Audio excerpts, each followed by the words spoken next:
Okay. Can everybody hear me actually?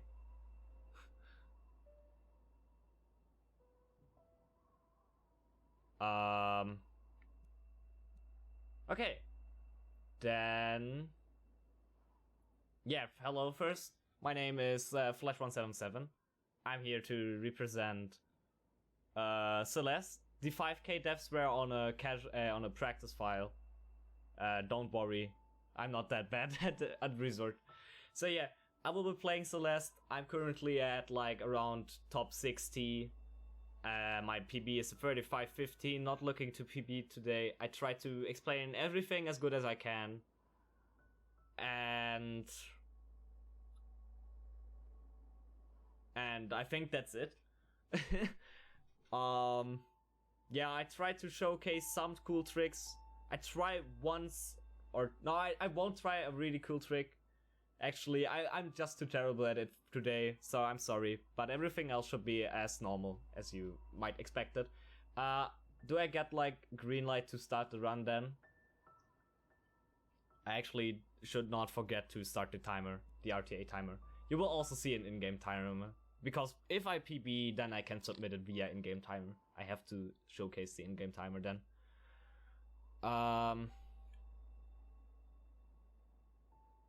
Okay, so if you have any question, I can answer it, and I will start in 3, 2, 1, go.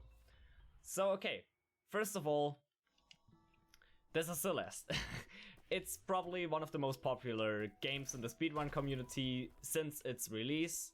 It's nominated as a Game of the Year, so it's obviously pretty awesome. But why, do you think? For a casual perspective, it's a pretty challenging platformer. It has some neat little elements. The story is beautiful, the graphics are beautiful, if you are into pixel art, and the music is beautiful too.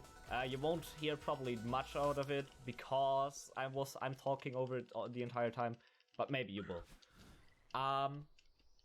From a speedrun perspective, that's a really cool game. There is 0 RNG in this game, which means actually a lot for a speedrun. And yeah, it has some really unique, cool movement tricks.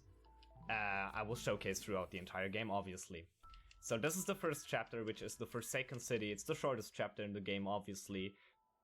But don't think because it's the shortest, it's the hardest. It's the easiest. To optimize this chapter, it's probably the hardest or one of the hardest chapters.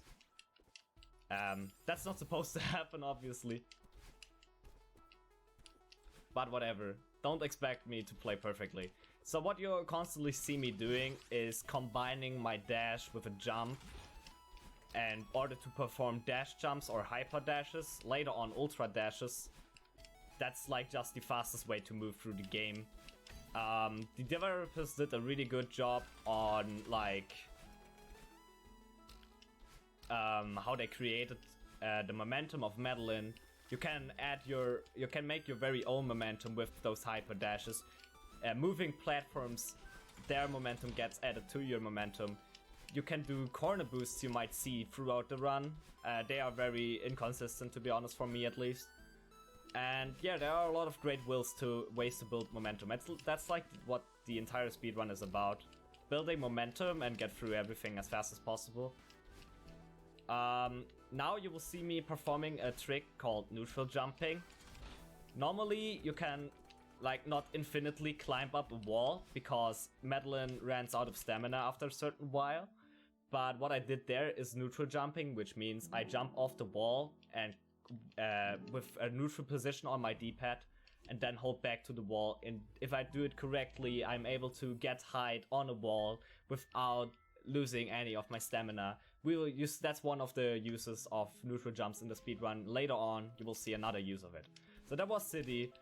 Nothing special, just a general showcase of the general movement of this game. This is the second chapter called Old Side. It's a little longer, it's also tougher, like technically. There you saw a trick. If you skip a cutscene, your like X level gets resetted but to the cutscene position, but your Y level gets saved. So I was mid-air and skipped the cutscene. Because I was mid-air and skipped the cutscene mid-air, the cutscene, how cutscenes work, put me into the dream block, and I end up to save like for 50 seconds there. Now we are in the Badeline section. We have to run away from Badeline. I will explain shortly what Badeline is about. She is like a doppelganger, like in Super Mario Galaxy. You might notice something like this, very similar. And she's just following me with like a 3-second delay. Now there are 3 Badelines following me, but in a speedrun they shouldn't become a problem because, yeah, we are just too fast for her. There are also some switches. You see there one. We saw some of them earlier. We have to collect them to open certain doors or get certain blocks to move. No! Okay, I'm sometimes missing that switch. It didn't happen in a while, but today it happens again. So, what is Badeline, or what is Badeline? Why we are running through that awake section, or dream section actually. So, Badeline is like the anxious and also sort of terrible part of Badeline. And she became like an actual thing because of the mountain's power. And she haunts us for now, and we try to actually run away from her and don't want to cooperate with her. And it's sort of like how you deal with depression and your very own evil / ancient anxiety yourself. Like, everybody who has depression somewhat knows what I mean. And this game speaks a lot about, or a lot of people who have depression can relate to this game. So that's what the story is. I'm sorry for my terrible explanation, but I actually tried to play this game fast. Meanwhile, I tried to explain the game. Okay, this is Celestia Resort, which is, in my opinion, or for me at least, the hardest chapter. There's one reason. It's called Dust Bunnies. Dust Bunnies are the main game mechanic in this chapter. As you noticed in the previous chapter, the main game mechanic were those dream blocks. So yeah, Dust Bunnies make everything in this hotel based on a cycle. So every room is based on a cycle. When you transition into a room or when you die in a room, you get another cycle, which is like a little bit before / behind the actual transition cycle. So you technically have to learn 2 strats for each room if you want to be optimized and want to have a backup plan. But most people just have a transition cycle. In some rooms I have also a death cycle, because dying is sort of common there, you know? Yeah.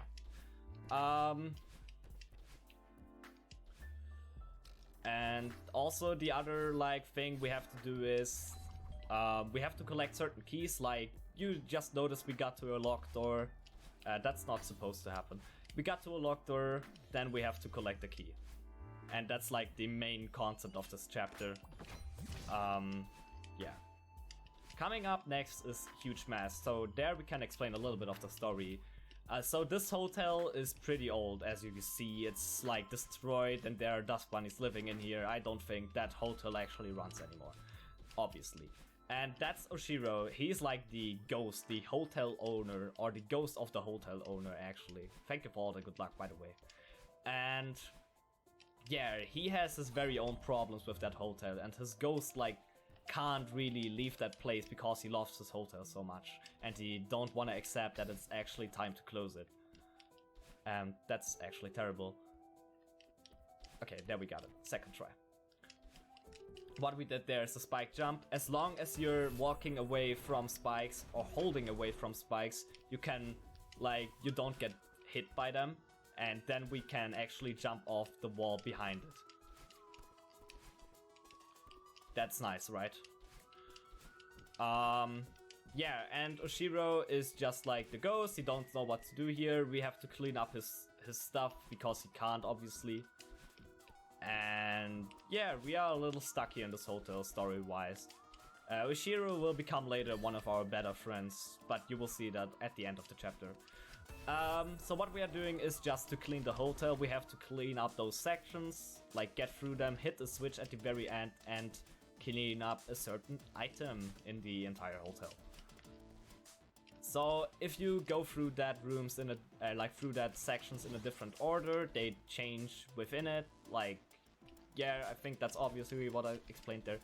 Upcoming is a cycle skip. It's sort of tight, but there we go. I saved 2 seconds there. Great, right?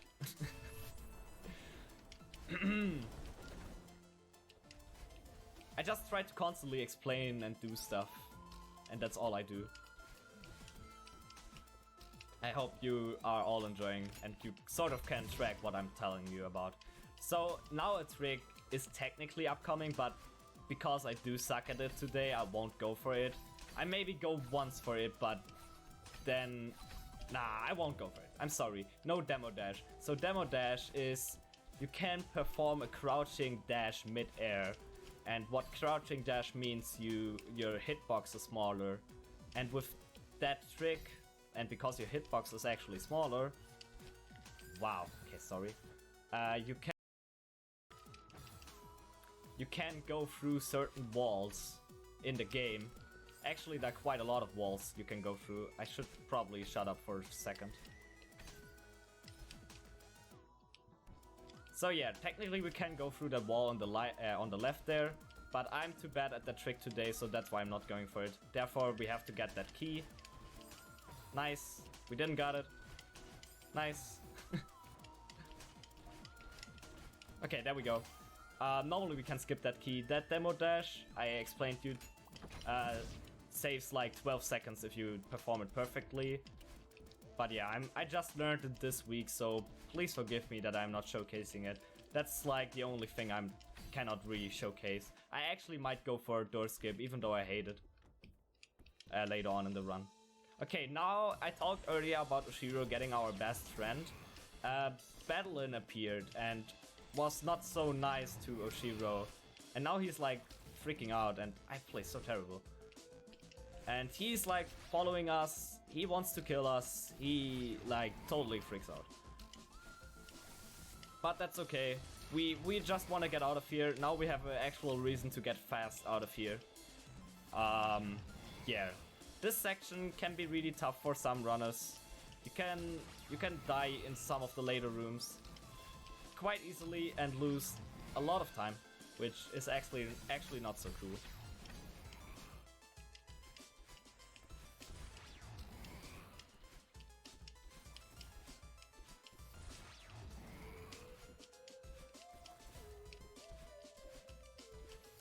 Okay, a little slowdown there at the end of the room, but that was still pretty good. 539, I'm happy with that. No demo dash, 539. It's acceptable. Yeah, chapter 3 in the speedrun. Like, chapter 3 in the speedrun is my most hated chapter, but casually it's one of my favorites. Okay.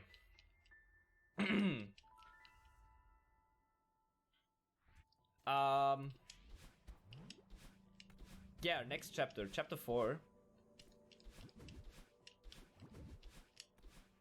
Is Golden Ridge. Golden Ridge is obviously this chapter. And there are a few new game mechanics in this chapter. As first, you see that wind. That wind is like the most annoying thing you can like experience in this game casually. But in a speedrun, we don't bother it too much because all of our dash momentum doesn't get affected by the wind. So we dash quite a lot, we know how to dash. We don't care about wind really.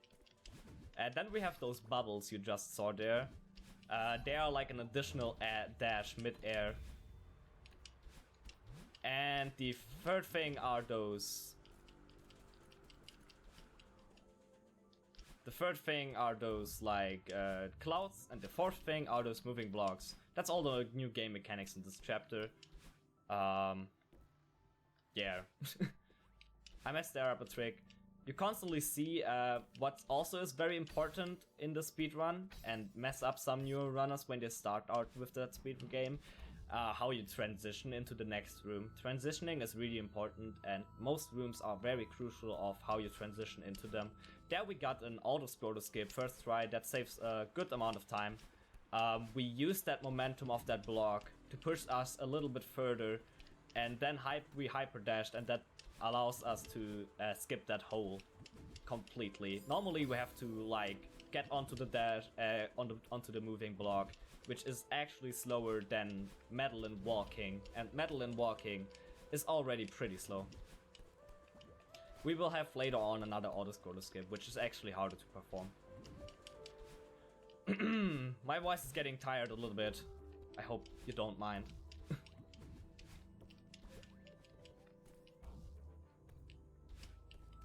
Okay, that was super terrible. That was just a misdirectional dash. Like, sometimes you mess up dashes. The best ones never do. Probably that's a lie. Okay, this is a room we can't really skip. We have to wait for that block. Yeah. Like, you can skip it, but it's super hard and it's like literally TAS only viable and not like RTA viable. What's wrong with my dashes? I'm a little nervous. I hope you don't mind.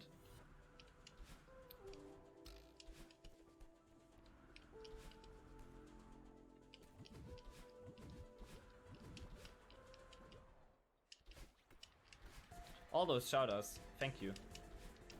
Okay, now we're at the heavy wind section, so this is the last part of this chapter, and you see the wind is pushing us very heavily away, and with normal walking, we don't get like any further. We move like 1 pixel per second, it feels like.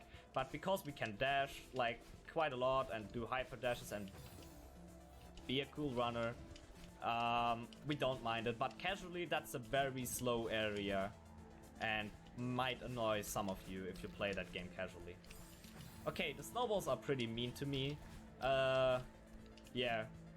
They are not appearing randomly, they appear depends on which height you are, and then they base off like a cycle. So after a certain amount of time, they just get shooten at you, depends on where you were last time. So if I'm very low, the snowball flies very low. If I'm very high, the snowball flies very high. Simple, like, obviously, right? Yeah, that's a sub 4, chapter 4. That's sort of good. My PB in this chapter is a 3:15. Yeah. But I'm quite happy with that time. I just want to don't overshoot my estimate, and then I'm happy.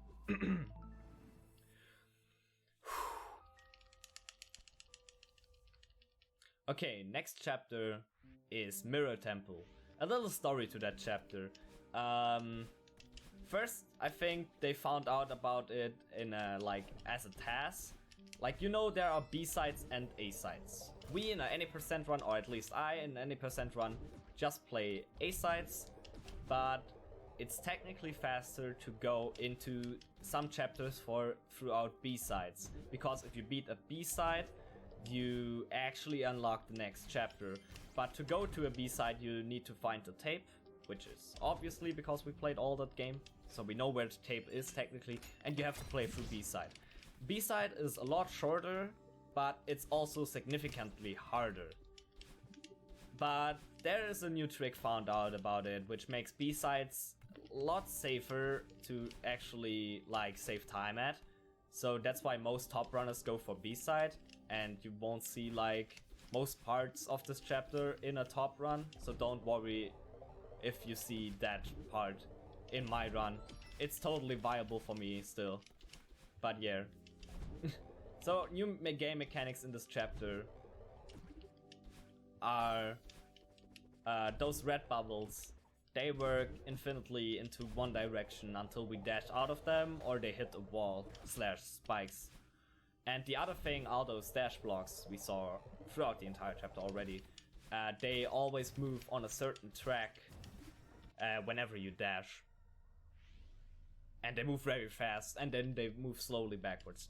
Now we get to meet our other best friends during that adventure, Seekers. This Seeker I'm controlling. I'm pretty terrible at controlling them, but that didn't look too bad.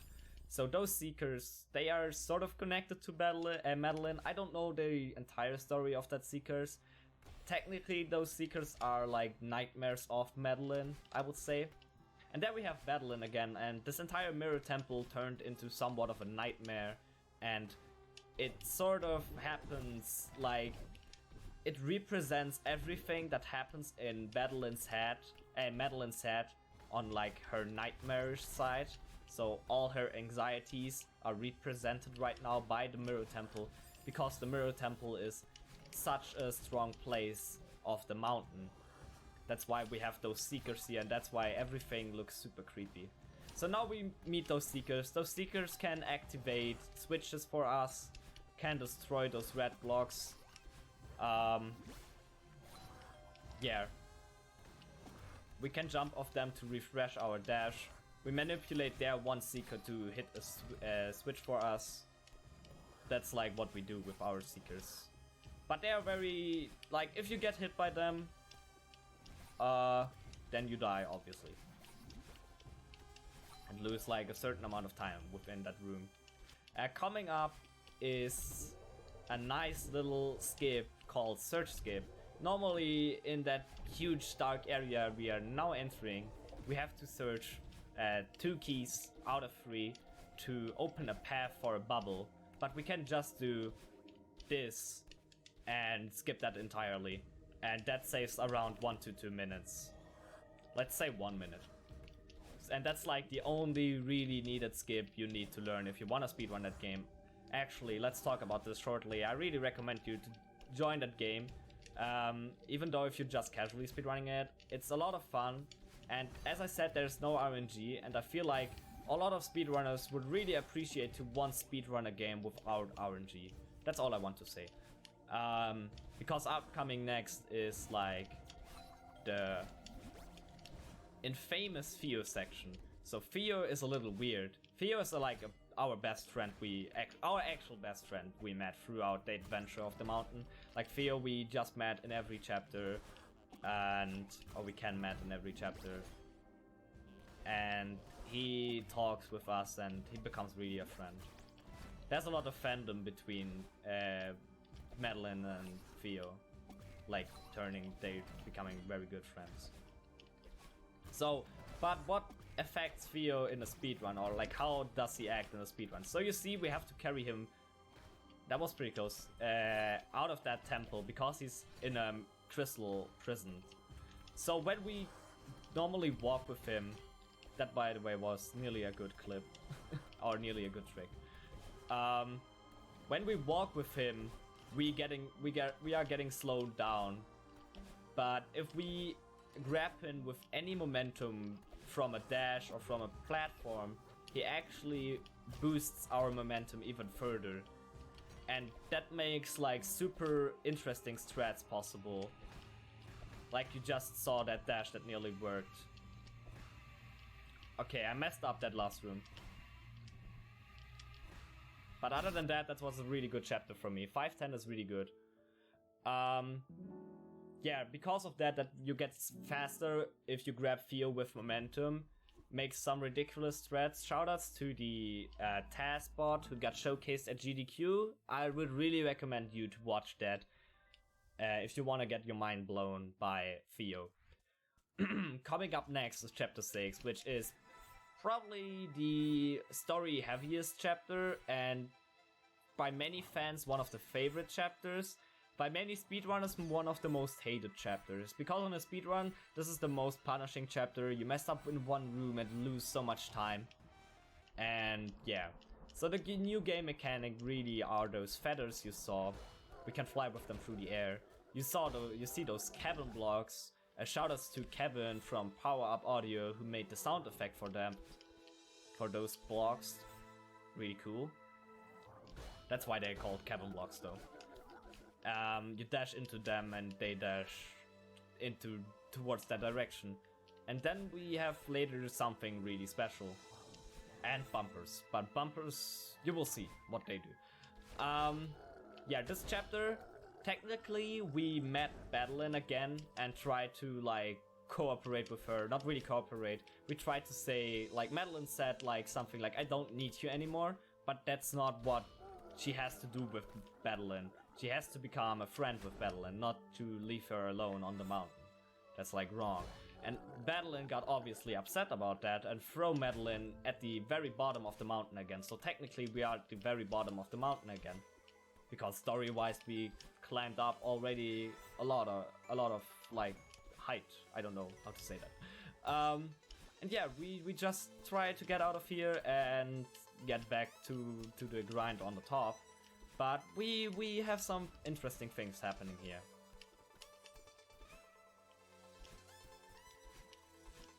And those bumpers, they are like pinball bumpers technically. You get bumped by them in any direction you're like.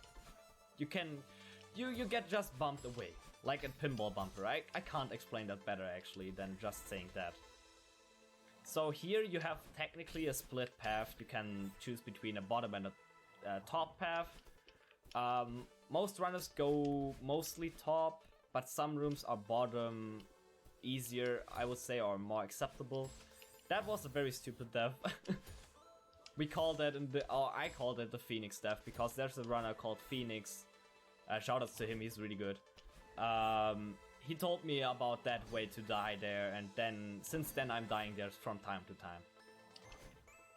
Anyways, now the split path has like ended and we are getting like to the later and actually more exciting part of this chapter. So we meet Grandma again and she just tells us that we have to cooperate with Madeline and not like run away from her. And that's what we are now doing. We are now running... we are now trying to get to Madeline again and try to cooperate with her and become a friend with her. That's like the story. Fuck, that was so sad. What I did there, or what I tried to do, is a developer skip. Normally that room is a lot longer. Okay, I will shut up for a bit. That was not planned. Okay, there we go. That caused some time. Actually, that chapter was not too bad played so far, but now it's pretty bad because I lost a lot of time there. Okay. And yeah. Get all your Heias ready in chat, I would say. Because we are entering Heia zone pretty soon. But before that, I actually tried to pull off a pretty interesting looking boost.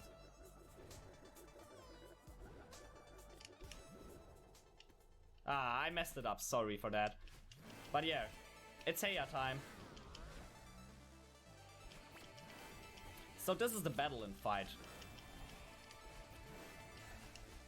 The battle and fight is... Obviously, we are fighting against Madeline, so that's a very interesting boss fight. It's also the only boss fight appearing in the game, representing the fight against our very own anxieties, story-wise.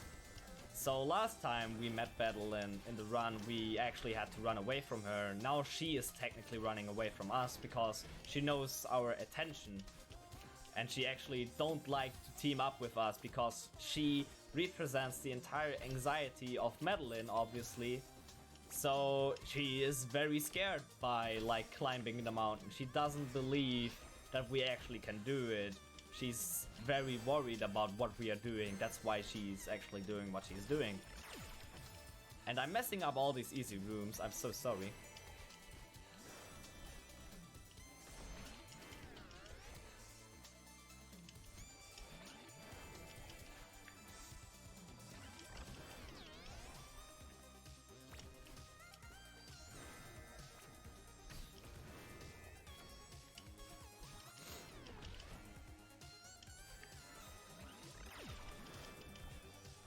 And yeah, that's like the I would say the bad part about this chapter, speedrun wise, because as I died there, die in a room, you lose a lot of time actually. And okay, that never happened, really. I know that's the infamous speedrunner sentence, but that actually never happened, that she shoot before I actually could get her.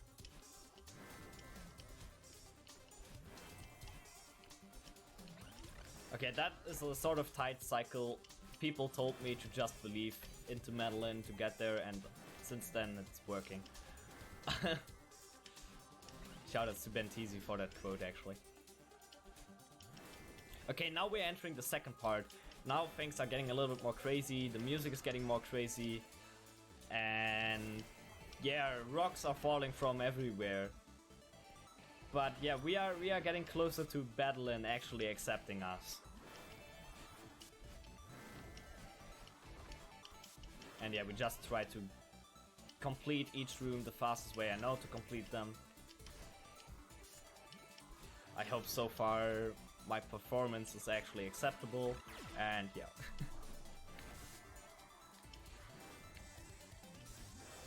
And I hope I'm not talking too much actually. I'm actually more worried about talking too much than too less. But I want you to have the good experience of that game. Okay, that's the last room. The last room can be very dirty. You can lose a lot of time there, and now I'm a little worried.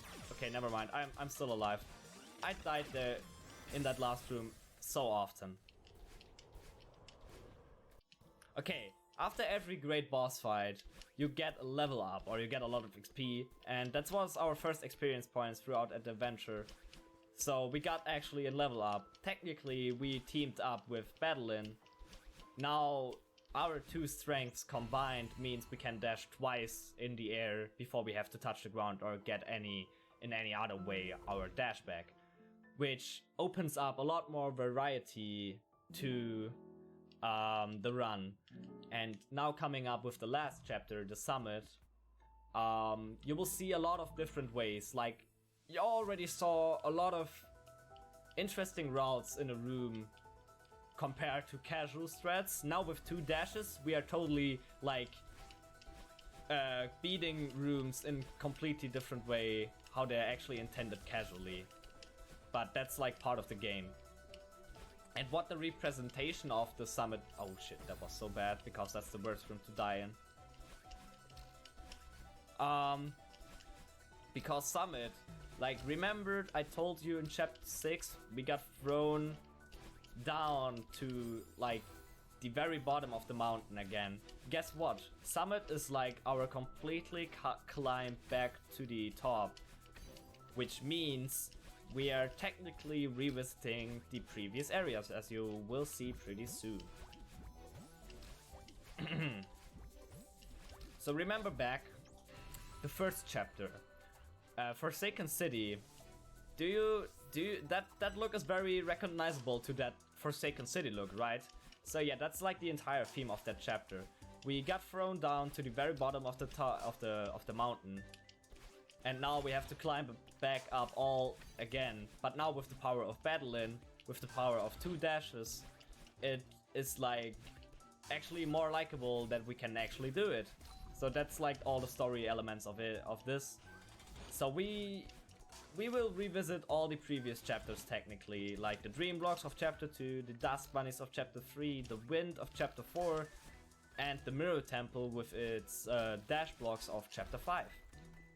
And then we have to final climb to 3000 meters of the summit. But hey, we are already at 1000 meters, like pretty shortly. There we are.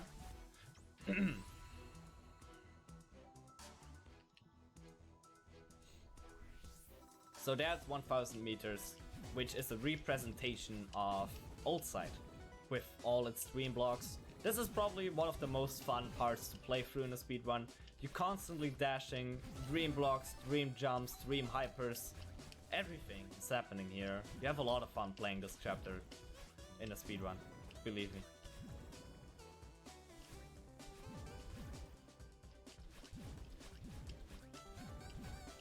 So one thing I didn't mention, you can jump out of dream blocks in order to like get some extra height and get some extra momentum.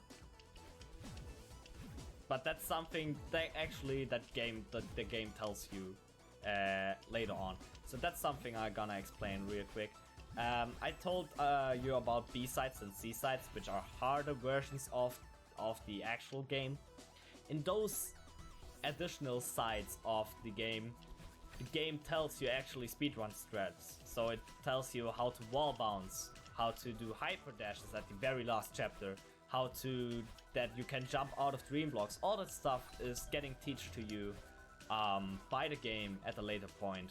So that shows actually the intention of the developers, because the developer team, fully made out of speedrunners, actually intended to make that game work for speedrunners. That's why it's probably so successful on the speedrun scene. Just worth to mention it, I guess, because probably not everybody knows. Probably everybody does, because Celeste is pretty famous about it.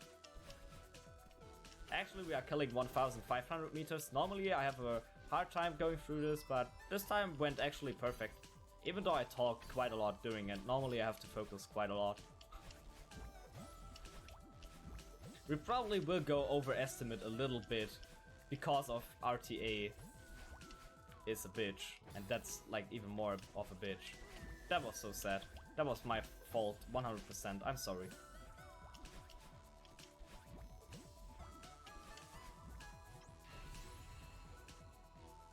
I actually hope I'm allowed to say bad words, and if I'm not, I'm sorry for the marathon stuff. I actually should be sorry to Ceriam then. Okay, so this is the wind from the previous infamous Gold Ridge chapter. I'm messing up this room, but that is actually... Okay, never mind. This is one of the toughest rooms for me, because I have a very interesting thread going on here.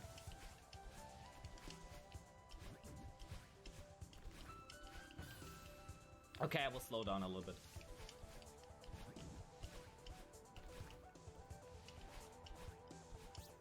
There we go. Took a little bit too long. Okay, sorry for all those unintentional deaths. So this is the second upcoming auto-scroller skip. Okay, we got it just there. So with a hyper dash and that little trick at the end, you can skip that entire room. Normally you have to move the moving block throughout the entire room. Earlier we talked about moving blocks are super slow, so being able to skip those is actually very nice. Yeah, strawberries leave us when we die. I actually would have collected it. I would have liked to collect it. Now our strawberry count will be 3. Yeah, 2 at the very end. So noticing at the very end of each section we have those purple bubbles, which are actually Battle-In. That just shows us how strong we can be with Battle-In together, and she just launches us upwards to fast forward our traveling on that mountain. Like story-wise. Now we are at Mirror Temple again. You might recognize that place. And yeah. A lot of dash blocks again, a lot of crazy movement things you can do like this, or hopefully like this. Yeah. Another very important spike jump comes up here. First try, very nice. Mentioned spike jumps earlier. They are a very tight window about spike jumps. I've listened or I've heard about it, but actually spike jumps are not too hard.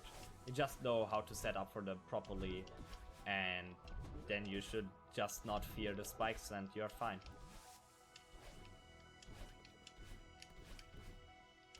Oh, I forgot. I wanna go for door skip. I go for door skip now. So normally you have to activate certain switches, but you can just do this and then you can skip those switches. Normally that saves a second. I'm not very good at it because I normally don't go for it. And I messed it up at the very beginning, so I probably lost that time, but that's fine.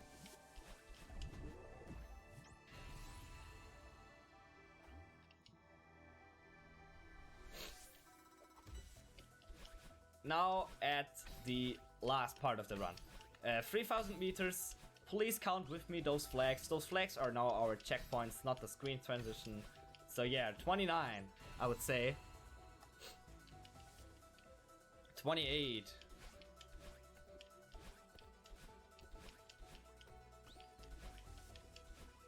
26.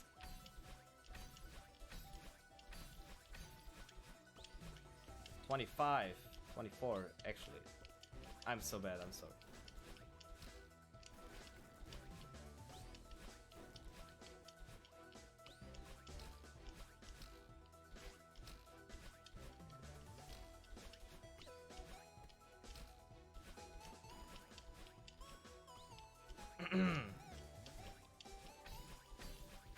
Yeah, that was actually a good downwind section. So as you might notice, the wind is blowing from the top to the bottom, which actually affects your jumps and your, yeah, I think only your jumps and your wall jumps too. Now we have the wind getting upwards, so your jumps are getting higher and your wall jumps are also getting further upwards momentum.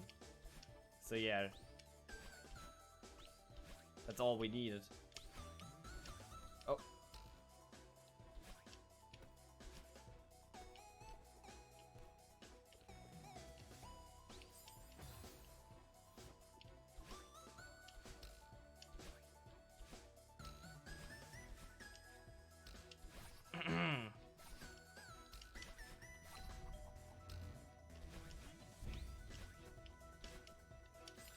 Ah.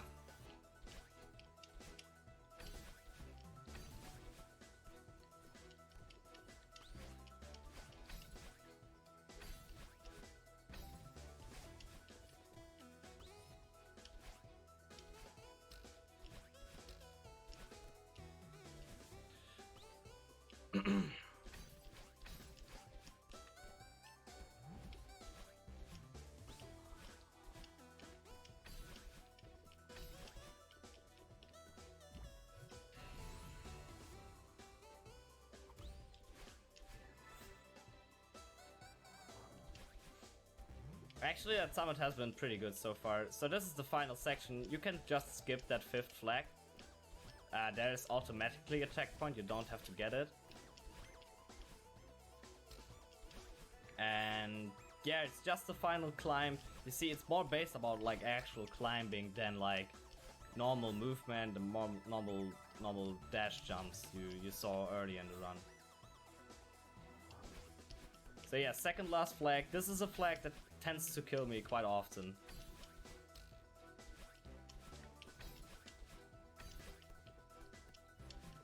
But I survived at that time, so yeah, I'm a little bit overestimate, but that's just because I can't predict how much RTA affects, like how much slower RTA is compared to in-game time. But that's actually a pretty good run, in-game time wise. It's a 36, 47.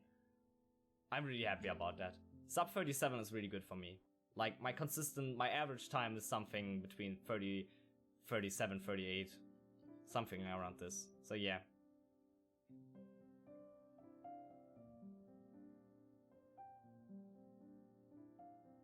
I hope everybody did enjoy the run. That's all I have to say.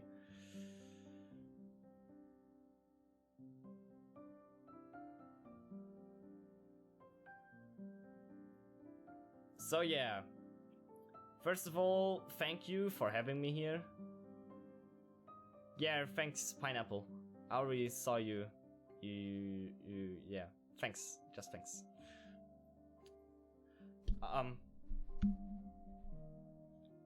So yeah.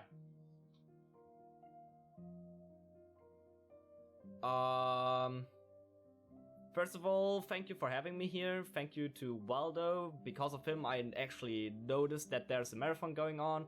I feel pretty honored that I was like the opening run of that marathon. I feel very special about it. Yeah, I hope everybody did enjoy the run. Shoutouts to the Celeste community and the like entire team around it. They are really cool. They are really supportive. And if you want to join the community, join our Discord and yeah, get things started. This game is very, very beginner friendly. Sort of, you can approach it in very different ways. You can just stick to casual threats. Like with only casual threats but very low deaths, I think you can have a time of what, I don't know, 45 minutes? Or definitely sub 50. And that's actually very good. Like, you can get a lot with just casual threats. It's a lot about not dying and find a good balance that works for you. And it's a lot of fun. There's no RNG, as I said. You can use in-game timer. You don't have to worry about anything. That's just really cool. Yeah, I will skip real quick.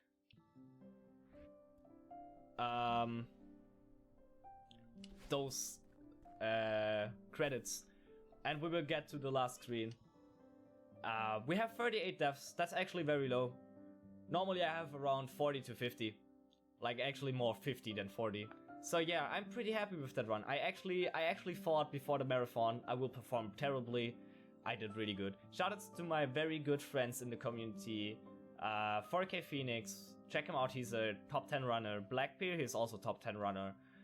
Check out Malix, aka Gramby, his name on Twitch, and check out Hawk.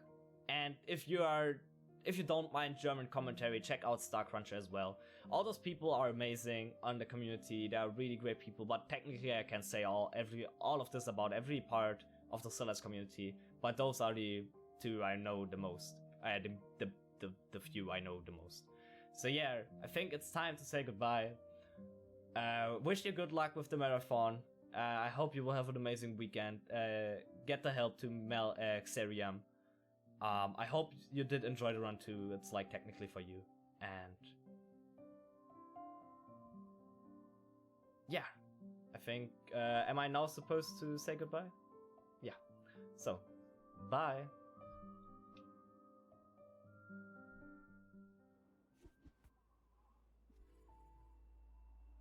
Hello? Hey. Cool, thanks for the run, man. We'll go ahead and get ready for the next run now. Thanks for all the awesome commentary and everything, and we had a ton of donations come through during that. Cool to hear actually. I'm glad to help out.